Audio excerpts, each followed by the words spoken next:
ఇంతకుముందు ఎవరో వచ్చినప్పుడు సముద్రం అనే కాంటెక్స్ట్లో ఒక చిన్న చర్చ వచ్చింది, మీరు అక్కడ దూరం ఉన్నారు. సో వాళ్ళు ఏమన్నారంటే, సముద్రాన్ని చూసిన ప్రతిసారి నాలో ఏవో కొత్త ఆలోచనలు, నాలో ఏవో కొత్త ఊహలు, ఓకే, ఏదో ఒక అంతు తెలియని ఒక భావోద్వేగానికి లోనేత అదే అన్న ఇదంతా పోవాలి అనగానే ఇట్లా సేమ్ పాలు వంగుతుంటే నీళ్ళు తల్లినట్టు.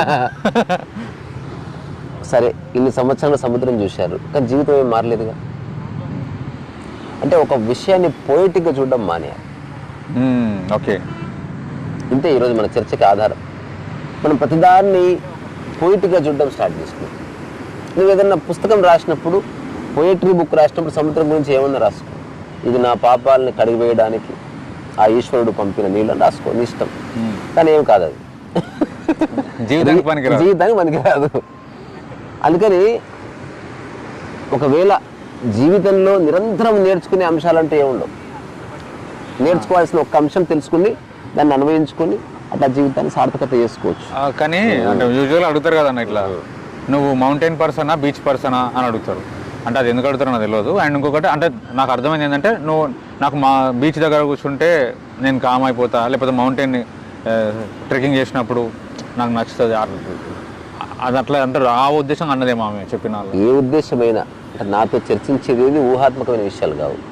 నేను సిరివెన్నెల సీతారామ శాస్త్రి కాదు, అంటే పోయిటరీని అభినందించడానికి లేదా పోయిటరీ రాయడానికి. రాసినప్పుడు రాద్దాం, అది ఓన్లీ పోయిటరీ అని తెలుసుకొని రాస్తున్నాం. అది సముద్రానికి సంబంధం లేదు, నీ మనసు గోల. అది పోయిటరీ నీ మనసు గోల.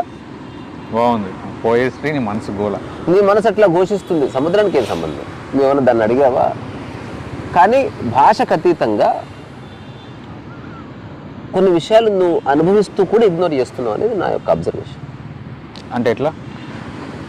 నువ్వు ఈ ప్రపంచంలో ఉన్న అసంఖ్యాకమైన వస్తువుల్లో కొన్ని నువ్వు ఓన్ చేసుకున్నావు, వాటికి నా అని తగిలిస్తున్నావు.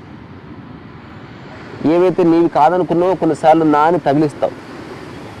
ఇది నీ రూమ్ ఎక్కడ అంటే చూపిస్తావు, నీదేం కాదు, అది తాత్కాలికంగా అయినా కూడా. కానీ ఎవ్వడు సముద్రానికి నా తగిలించాడు అనేది నా అబ్జర్వేషన్. అవును, ఆకాశానికి, సముద్రానికి, గాలికి నువ్వు తగిలించే అవకాశం లేదు. నో వన్ సేస్ దట్ నా గాలి, నో వన్ సేస్ దట్ నా సముద్రము, నో వన్ సేస్ దట్ నా ఆకాశం. అంటే అర్థమైంది, ఈ ప్రకృతిలో ప్రతిదానికి ఐడెంటిఫికేషన్ ఉంది, నువ్వు ఐడెంటిటీ తగిలిస్తున్నావు. కానీ నువ్వు కావాలనుకున్నా కూడా తగిలించలేని మూడు పార్శ్వాలు ఇవి.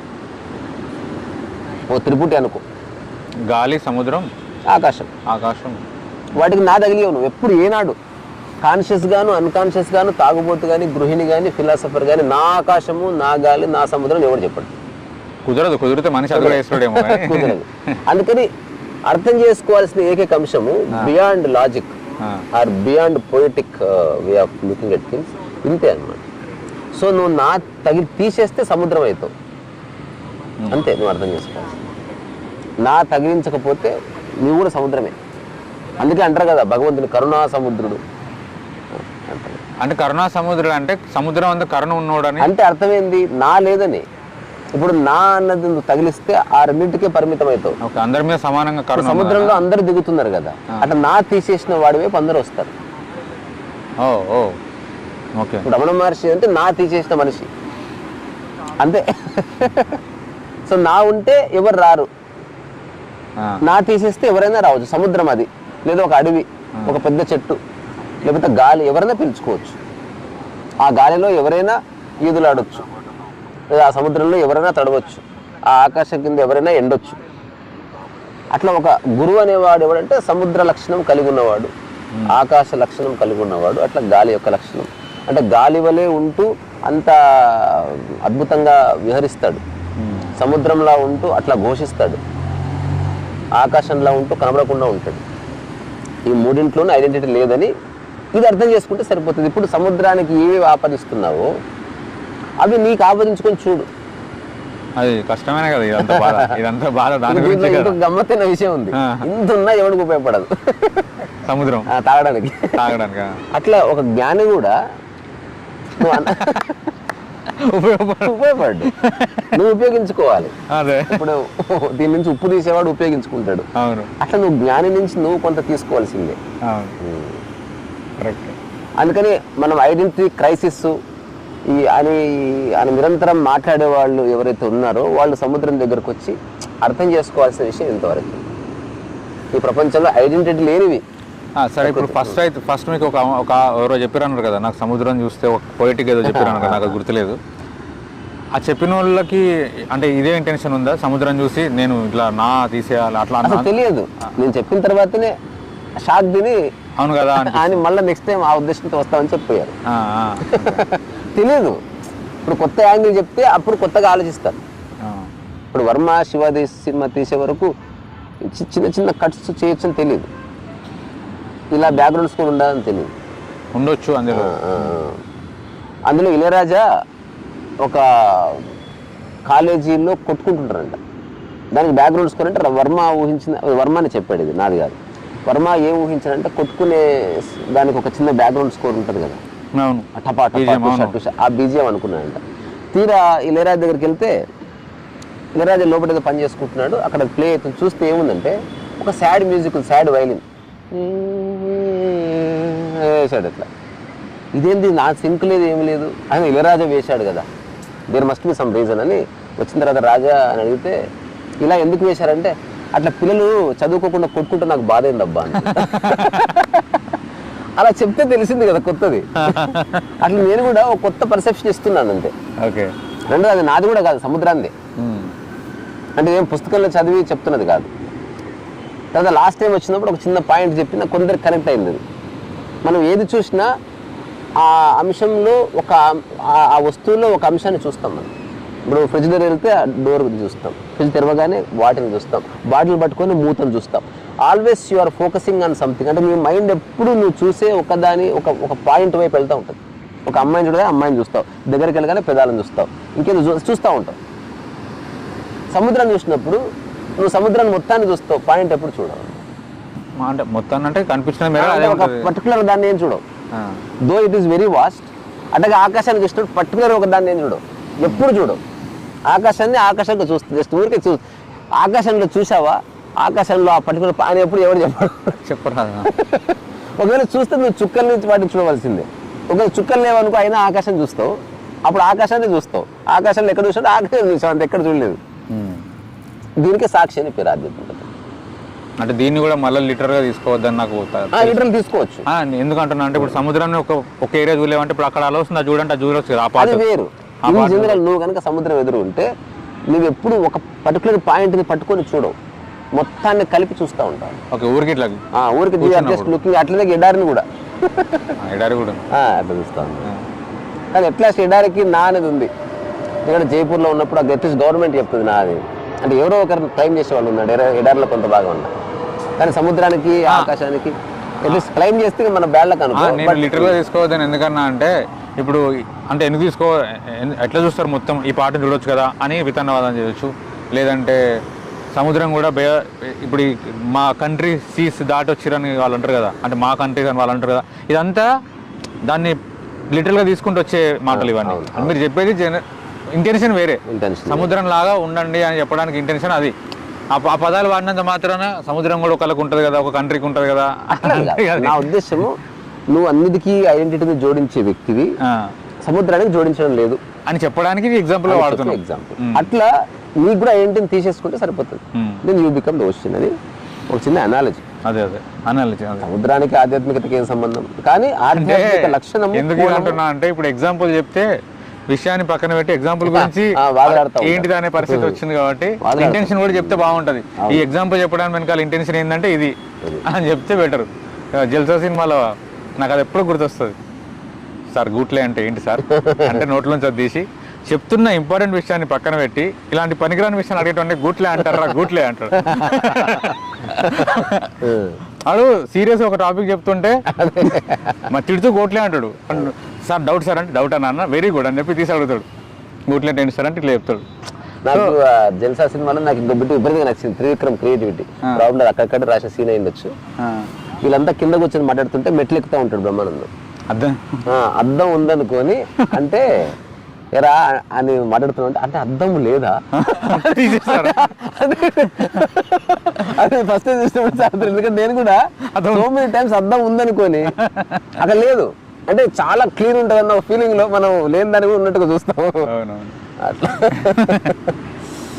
సో అది ఇట్లా చెప్పడం వెనకాల ఉద్దేశం అది మీది. ఇది అంతే. అంటే ఐడెంటిటీ లేకుండా ఈ భూమి మీద ఏమైనా ఉన్నాయి అంటే నీకు కనిపించేవి, నువ్వు గుర్తించేవి, నువ్వు ఎంజాయ్ చేసినట్టు సముద్రము, గాలి, ఆకాశం. వాటికి నువ్వు ఐడెంటిటీ ఎప్పుడు తగిలియవు.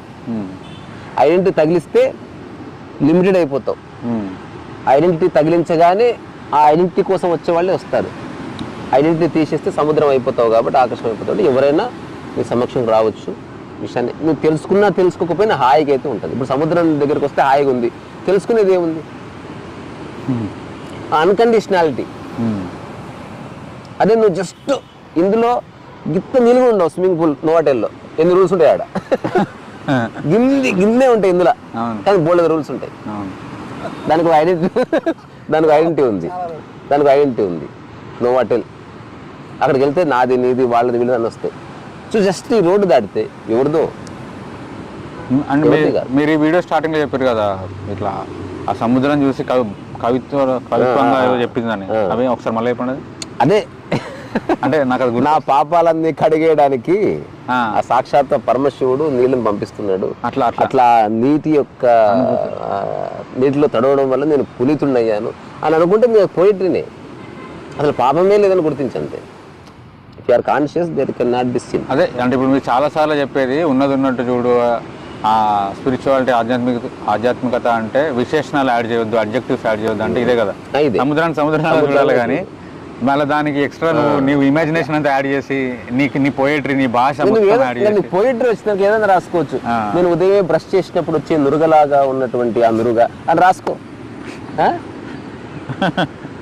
ఓకే, సముద్రాన్ని చూసినప్పుడు నాకు ఉప్పు గుర్తొచ్చింది. ఆ ఉప్పు గుర్తు రాగానే మా అమ్మ గుర్తొచ్చింది, ఎందుకంటే ఆమె ఎప్పుడు ఉప్పు సరిగ్గా వేసేది. నువ్వు ఇష్టం, నువ్వు ఏమని అనుకో, క్యాఫ్రాక్ పడతా. బూజు కవిత యాక్చువల్ బూత్ కవితా ప్రక్రియ, బూజు కవితా ప్రక్రియ అది బాగానే మారింది. ఇప్పుడు అది భావ కవితా ప్రక్రియ ఇంకేదో అయ్యి ఇప్పుడు ఒక దగ్గర ఆగింది. అట్లా. సో అందుకని మనిషి సఫర్ అవుతున్నది only because of identity and identity crisis. తర్వాత ఐడెంటిటీని కోల్పోతాడేమో అని భయము. అందుకని అసలు ఐడెంటిటీ లేని విషయాలను చూస్తూ కూడా నువ్వు వాటిని గ్రాస్ప్ చేయట్లేదు. నువ్వు సముద్రంలో ఉంటావు, సముద్రం లాగా ఉంటావా, ఒక స్విమ్మింగ్ పూల్ లాగా ఉంటావా, నీ చాయిస్. ఆధ్యాత్మికత అంటే సముద్రం లాగా ఉండడం, సముద్రమే నీవై ఉండడం, అంటే ఆ స్వభావాన్ని కలిగి ఉండడం. అంటే నేను ఒక అప్రయోజకుడిని తెలుసుకొని హాయిగా బతకడం.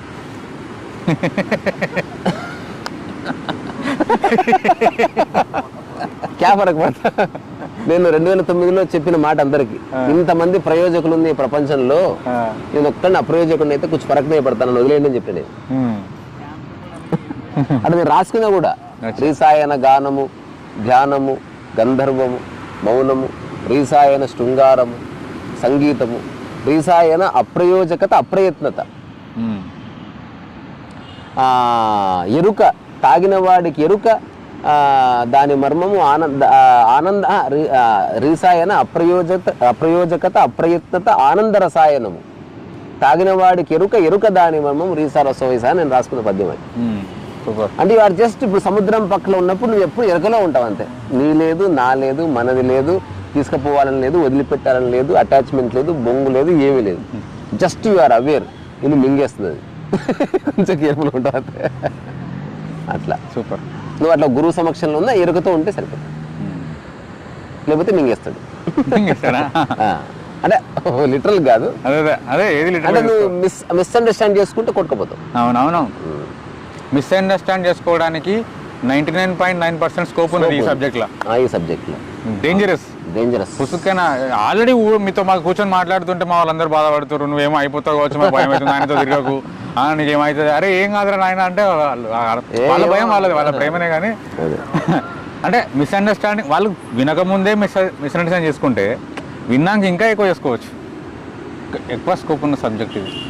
ఈ విశాల అనంత సువిశాల కడలిలో, ఇదంతా పోయిటరీ. ఇది పోయిటరీ. డిస్క్లైమర్ వేయాలి ప్రతి దాన్ని, లేకపోతే సీరియస్ తీసుకుంటారు. మేబీ విశాలంగా ఉంది కాబట్టి అబ్జెక్టివ్ అనుకోవడానికి వీల్లేదు. ఉన్నది ఉన్నట్టు చెప్తున్నాం కాబట్టి. ఇది యాక్చువల్గా ఆయన పేరేంది, సుందరకాండ రాసిన ఒక ఆయన ఉన్నాడు, కెఎస్ రామారావు. ఆయన ఒకటి రాశాడు, ఈ విశాల సువిశాల ఏకాంత సౌధంలో, అంటే తాజ్మహల్ గురించి, నిదురించు జహాపన. అది విని పాట బాగుంది కానీ తాజ్మహల్ షాజహాన్ గురించి కెఎస్ రామారావు గారికి ఎందుకని చిన్న వ్యాఖ్య చేసి వదిలేసిన. మరి పాట బాగుంది, జహాపన ఎందుకు? ఎవడైనా నిద్రిస్తాడు. విశాలమైన అంటే అది అది ఒక గ్లోరిఫికేషన్. తాజ్మహల్ అంటే గొప్పది, అది ప్రేమకు సంకేతం, అట్లా అట్లా ఊహించిన వాళ్ళు రాసిన పాటలు. కానీ ఇది అద్భుతమైన సబ్జెక్ట్ ఇది, సముద్రం. సో ఈరోజు నిజంగానే we spend some time in the bank of ocean. అవును, రేపు దిగుతాం సముద్రంలోకి. రేపు తొడవాలి, రేపు తొడవాలి చక్కగా. సో ఈ వీడియో టైటిల్ సముద్రం. సముద్రం. కృష్ణవంశీ కూడా సినిమా సముద్రం. కృష్ణవంశీ సముద్రం కాదు, ఇది వేరే సముద్రం. సముద్రం. జగపతి బాబు నెక్స్ట్ టెరిఫిక్ యాక్టింగ్ ఉంటుంది దాంట్లో, సముద్రం చేశాడు అసలు. కృష్ణవంశీ అసలు అదేంది, అంతఃపురము, ఖడ్గము, అక్కడ సముద్రము, పీక్ అంటే క్యారెక్టరైజేషన్ చాలా బలంగా పడ్డాయి అసలు. ఓకే, మరి సో సముద్రం చూడడం అంటే సముద్రాన్ని చూడడం అని కాదు, నీవు సముద్రాన్ని అవ్వడానికి ఒక ఆప్షన్ ఉంది. అంటే అన్కండిషనాలిటీ, ఐడెంటిటీ లేని స్థితి, ఎవరైనా అంగీకరించడం, ఏదో పనులు చేస్తే ఎవరైనా మింగేయడం, ఇలాంటివన్నీ. సరే మరి.